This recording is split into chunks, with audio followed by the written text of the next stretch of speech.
her girl next door image unraveling in front of the paparazzi who were always chasing her. The way to establish whether or not this person is mentally ill is let's follow them everywhere. They seem a bit paranoid. Help! I'm being followed. I'm being watched. Feels like being watched. Have you been aware of those free Britney memes that Britney Spears, under her conservatorship, is not free to live her own life, and now in order to become free she has to prove her own sanity? And isn't it odd that someone who was once one of the most famous and powerful people in the world now finds himself kind of akin to property? For the last few years she's been publicly silent about the arrangement her fans have been so vocal about. But via videophone she finally told a Los Angeles court her side of the story. The pop singer saying her wish and dream is for the conservatorship to end, a legal arrangement she's been living with for nearly 13 years. What's curious, I think, about the whole Britney Spears story is she's been like a child star, a teenage star, and now she's sort of an adult star. But she's been property at every point of that journey. And when people that were her fans on Instagram and online were saying, we've got to free Britney, it was kind of, I remember like my wife saying, look at this stuff. People are saying, like fans are going, Britney, if you're trapped in there, hold up a strawberry in your next video. And then she would do something like hold up a strawberry or mention the word lemon. And people go, oh my God, which wasn't always fruit. But like people go, oh my God, what's she doing? What's happening with Britney Spears? And I thought, this is a preposterous thing. But no, it turns out it is a real story. Britney Spears is fighting for her freedom, and it's difficult for her to fight for her freedom because the people that are around her that are evidently controlling her are saying that they're her allies, I presume. I worked with her once when I was doing the MTV VMA Awards. The promo was with Britney Spears, and the type of promo that we did was just me in a big soundstage with an elephant, like a visual representation of the elephant in the room. And I think the elephant in the room at that time might even have been Britney Spears' mental health. I thought even then, because I had much less familiarity with the world of celebrity, that it was peculiar, the encroachment of the people around her. And I mean just the people that were doing her hair and makeup, her glam squad, as I believe they're referred to in those days. Like that, it was more like they were sort of petting her, grooming her, taking care of her. Not in a way that I'm saying is malevolent, but certainly in a way that indicated to me that this was a person that was suspended in a hyper real situation. That celebrity was extraordinary. I guess it was one of the first times I saw stardom like that up close, and the peculiar architecture required to hold it in place.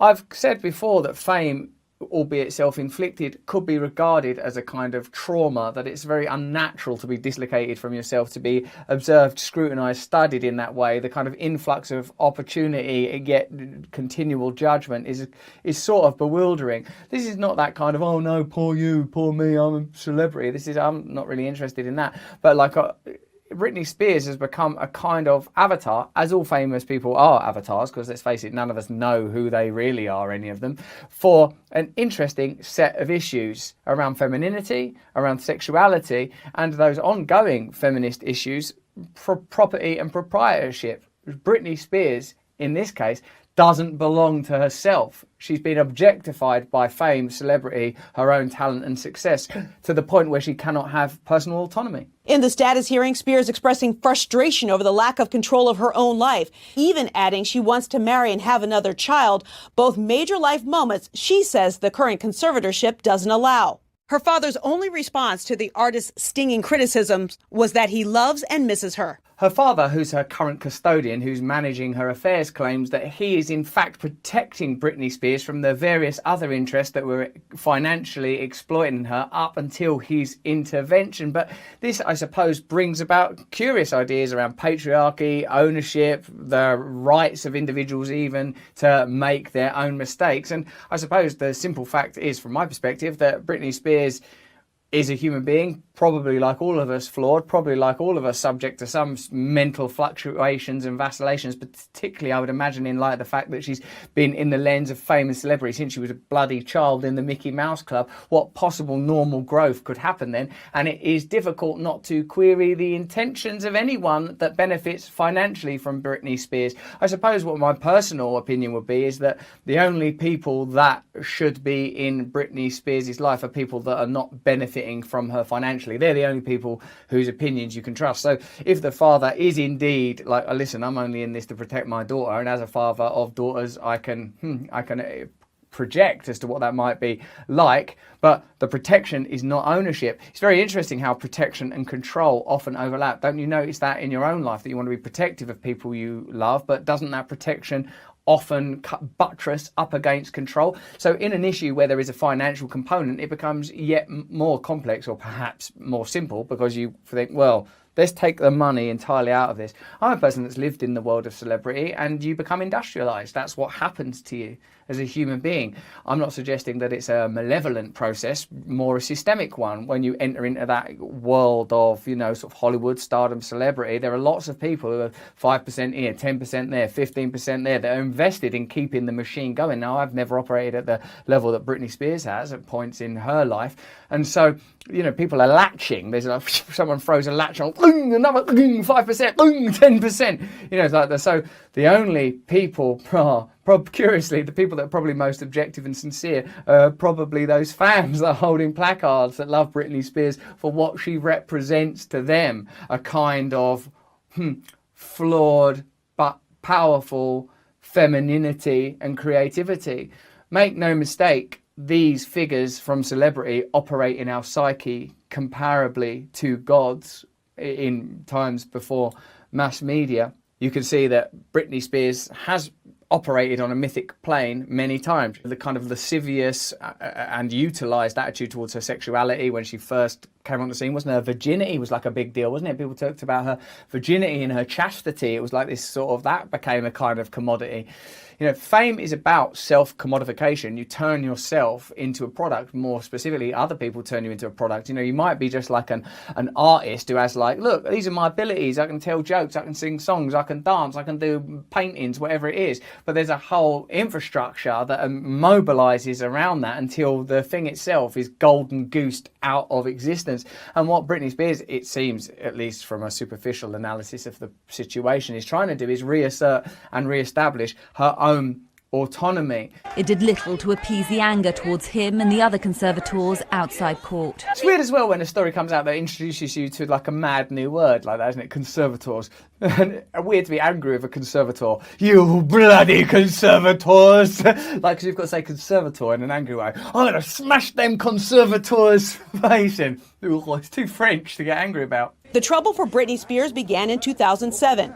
Her girl next door image unraveling in front of the paparazzi who were always chasing her, capturing her every move, especially the uncomfortable moments in the singer's personal life. I mean, it's sort of, again, if you're continually pursued by paparazzi and your every move is being watched, that will have an impact on your mental health. I speak from limited personal experience, but how can that can't be regarded as an objective study?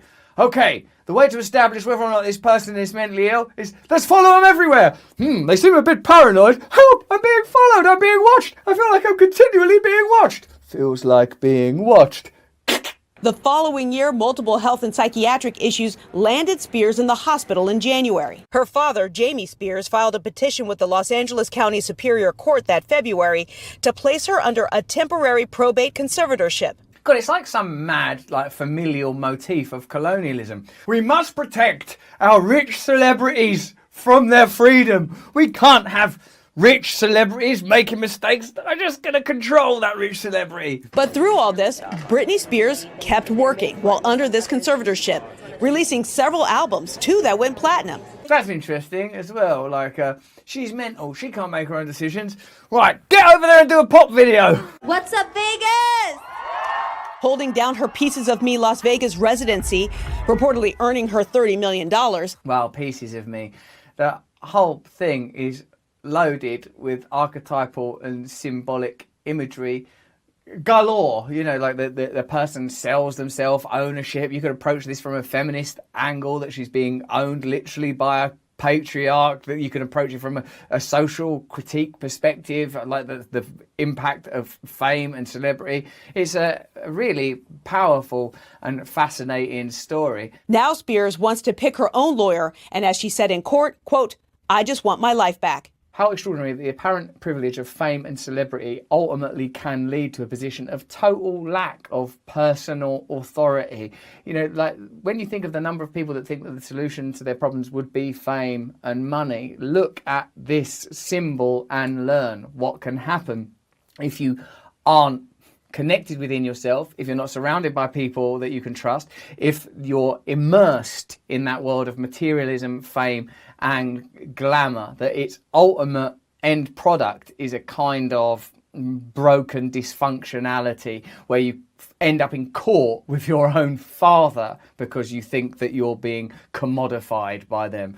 Who knows what the actual truth of this situation is, but as a folk story about the perils of fame and celebrity, about the function of patriarchy, about the inevitable corruption of systems and the trauma inflicted by fame, it's a pretty perfect and powerful example.